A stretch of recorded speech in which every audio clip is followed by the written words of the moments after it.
लोकसभा निवडणुकीची रणधुमाळी सुरू झालेली आहे। अमरावती लोकसभा मतदारसंघातून खासदार नवनीत राणा यांनी पुन्हा तयारी केलेली आहे आणि आज युवा स्वाभिमान पक्षाचा जो आहे तो महत्त्वाचा मेळावा पार पडलेला आहे। एक ठराव पारित करण्यात आलेला आहे। खासदार नवनीत राणा ज्या भूमिका घेईल त्या भूमिकेला समर्थन असणार आहे असा ठराव जो आहे तो संपूर्ण कार्यकर्त्यांच्या उपस्थितीमध्ये पार पडलेला आहे। आणि याविषयी बोलण्यासाठी आपल्या सोबत स्वतः अध्यक्ष आहेत आमदार रवी राणा भाऊ, युवा स्वाभिमान पक्ष स्वतःचा आहेत। आज एक निर्णय घेण्यात आला आहे। खासदार नवनीत राणा जो काही निर्णय घेतील त्याला पाठिंबा असणार आहे। काय खासदार नवनीत राणा निर्णय घेणार आहे काय सांगणार? असं आहे की युवा स्वाभिमान पक्षाने दिल्लीच्या पार्लमेंटमध्ये नवनीत राणाच्या रूपामध्ये खासदार दिला। त्यांनी आपल्या कामगिरीतून जे खऱ्या अर्थानं पक्षाचं नाव मोठं केलं, संपूर्ण जिल्ह्याचं, महाराष्ट्राचं आणि देशामध्ये नाव उंचवलं, त्याची दखल देशाचे पंतप्रधान मोदीजींनी घेतली, देशाचे गृहमंत्री अमित शाह साहेबांनी घेतली, राज्याचे उपमुख्यमंत्री देवेंद्र फडणवीस साहेबांनी घेतली। जो काही त्यांनी मला संकेत दिलेला आहे त्या आधारावर आम्ही युवा स्वाभिमान पार्टीच्या मोजक्या कार्यकर्त्यांना बोलून या ठिकाणी राष्ट्रीय कार्यकारिणी, राज्याची कार्यकारिणी, जिल्ह्याची आणि तालुक्याची या सगळ्यांच्या कार्यकारिणीचा एक मताने ठराव घेतला। जेव्हा काही यांची अधिकृत घोषणा होईल तर त्या पूर्ण घोषणेला खासदार नवनीतच्या निर्णयाला आम्ही पाठिंबा आज दिलेला आहे। पण त्या आता युवा स्वाभिमान पक्षाच्या राष्ट्रीय कार्याध्यक्ष आहे, महिला कार्याध्यक्ष म्हणून काम करत आहे। जेव्हाही अशा प्रकारे अधिकृत घोषणा होईल केंद्र पातळीवर त्यावर त्यांना पहिले आपल्या कार्याध्यक्षपदाचा राजीनामा द्यावा लागेल पक्षावर आणि हा ठराव त्याच्यासोबत जोडून त्यांना पूर्ण युवा स्वाभिमान पार्टी ताकदीने त्याच्यासोबत उभी राहील। आणि पक्षाचा कार्यकर्ता म्हणून युवा स्वाभिमान पार्टीचा पक्षाचा कार्यकर्ता म्हणून आम्ही NDA सोबत आहे। NDAचे घटक म्हणून ताकदीनं त्यांचं काम करू। 3 लाखापेक्षा जास्त लीडनी नवनीत राणा इथून निवडून जाईल। देशाचे पंतप्रधानांचे हात मजबूत करू आणि देशाच्या पंतप्रधानाचं देशाला पुढे नेण्याचं जे स्वप्न आहे त्याच्यामध्ये फुल नाही तर फुलाची पाकळी म्हणून आम्ही साथ देऊ। भाऊ, थेट प्रश्न, संकेत मिळाले, उमेदवारीचे संकेत मिळाले का भाजपकडनं? मी तेच सांगितलं की आम्हाला आधीच संकेत होते। आदरणीय देवेंद्र फडणवीस साहेब जे उपमुख्यमंत्री आपल्या महाराष्ट्र राज्याचे त्यांनीसुद्धा संकेत दिले आणि त्या संकेताच्या आधारावर जर असं घडलं तर आम्ही युवा स्वाभिमान पक्षाचा एक मताने ठराव घेतलेला आहे। संपूर्ण कार्यकर्त्याचं मत जाणून घेतलं, सगळ्यांनी हात वरती केले, सगळ्यांनी सही केल्या, राष्ट्रीय कार्यकारिणीला विश्वासात घेतलं, राज्याच्या कार्यकारिणीला विश्वासात घेतलं, जिल्हा लेवलवर, तालुका लेवलवर सगळ्यांचं एकमत करून हा ठराव आम्ही घेतलेला आहे।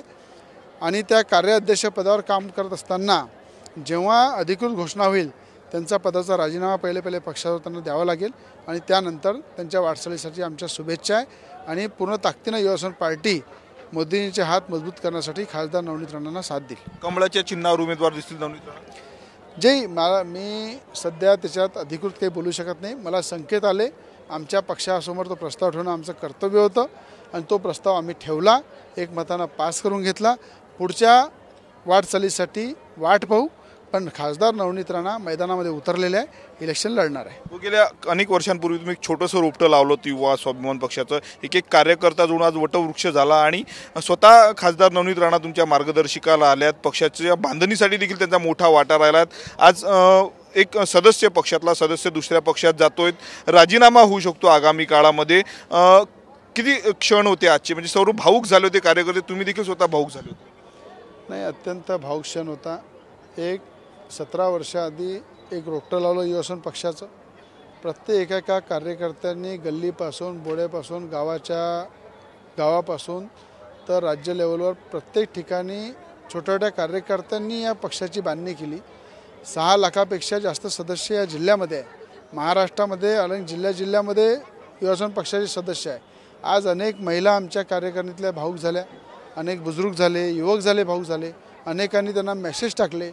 पण एखाद्या पक्षाचा खासदार, ज्या पक्षाला आम्ही एका लहान मुलासारखं मोठं केलं, आमच्या सगळ्या कार्यकर्त्यांनी त्याला मजबूत केलं, त्या पक्षाचा एक मजबूत खासदार जेव्हा एका दुसऱ्या पक्षामध्ये जाण्याचे संकेत येते तेव्हा नक्कीच सगळ्यांच्या भावना, सगळ्यांच्या डोळ्यातून अश्रू आले आणि अत्यंत तो क्षण आनंदाचा आहे की दुःखाचा आहे हे कळत नव्हतं। अशा प्रकारचं एक संपूर्ण या कार्यकर्त्यांमध्ये एक स्तंभ असं वातावरण झालं होतं।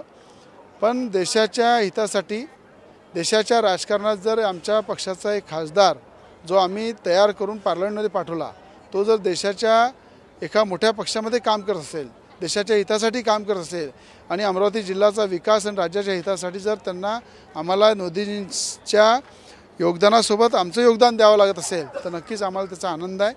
अनेक कार्यकर्ते थोड्या वेळासाठी भावूक झाले, दुःखी झाले, अनेकांच्या डोळ्यातून अश्रू निघाले. त्या प्रत्येक कार्यकर्त्यांना सांभाळायचं काम माझं कर्तव्य आहे. पक्षाचा अध्यक्ष म्हणून मी युवा पार्टीचा कार्यकर्ता म्हणून सदैव काम करत राहील. पक्षाचा पाठिंबा NDAला दिलेला आहे. मी स्वतः आमदार म्हणून युवा पार्टीतर्फेच लढेल, त्याच्यात काही शंका नाही आहे. आणि हा पक्ष मजबूत आणखी बांधणी करू. ज्या ज्या ठिकाणी मोदीजींना आमची गरज पडेल त्यांना आम्ही साथ देऊ. शेवटला प्रश्न, आनंदराव वडसूळ सातत्यानं दावा करतायत, त्यांनी प्रचार सुरू केलेला आहे, धनुष्यबाणाचं चिन्ह आहेत, मोदींचा देखील फोटो आहेत, त्यांनी देखील उमेदवार जाहीर व्हायचा पण त्यांनी देखील प्रचार सुरू केलेला आहे. कसं पाहता वडसूळ? मी आज एवढंच सांगेल, आचारसंहिता लागलेली आहे. NDAचे घटक म्हणून प्रत्येकाने प्रामाणिकतेनं काम केलं पाहिजे. मोदीजींचे हात मजबूत केले पाहिजे. जर युवा स्वाभिमान पार्टीचा कार्यकर्ता NDAच्या विरोधात कुठलंही काम करत असेल तर पक्षप्रमुख म्हणून मी त्याच्यावर कारवाई करील. मला पण अपेक्षा आहे की राज्याचे मुख्यमंत्री एकनाथजी शिंदे यांनीसुद्धा जर NDAचे घटकमधले कोणी कार्यकर्ते विरोधात काम करत असेल त्याच्यावर पक्ष कारवाई झाली पाहिजे. ते छोटे मोठे पक्ष असू द्या जिल्ह्यातले की राज्य लेवलचे पक्ष असू द्या, NDAचे घटक आहे तर प्रामाणिकतेने त्यांनी काम केलं पाहिजे. आणि कोणी जर समजून घ्या पक्षविरोधी काम करत असेल, मोदीजींच्या विरोधात काम करत असेल, मोदीजींचा संकल्प जो आहे तो पूर्ण करण्यामध्ये कुठं अडथळा निर्माण असेल तर पक्ष कारवाई NDAच्या प्रत्येक घटकाने केली पाहिजे. स्थानिक विरोधक NDAचे प्रचार सभेत दिसतील, नवनीत राणांच्या सभेत 100% NDAचे सगळे घटक हे खासदार नवनीत राणांच्या प्रचार सभेमध्ये दिसतील, एका मंचावर दिसतील आणि ताकदीनं ते NDAचा प्रचार करतील आणि देशाचे पंतप्रधानांचा हात मजबूत करतील आणि नवनीत राणा ह्या 3 लाखापेक्षा जास्त लीडनी हे खासदार म्हणून दिल्लीला जातील. धन्यवाद. आमच्याशी बोलत तर हे होते आमदार रवी राणा. आज जर पाहता आपण युवा स्वाभिमान पक्षाची महत्त्वाची बैठक पार पडली, एक ठराव घेण्यात आलेला आहे आणि सोबतच NDAच्या सर्व घटक पक्षांनी खासदार नवनीत राणांसाठी काम केलं पाहिजे असं देखील आमदार रवी राणांनी म्हटलं. कॅमेरामॅन निकेत दातोंडेसह मी स्वप्नील उमाप, TV9 मराठी, अमरावती.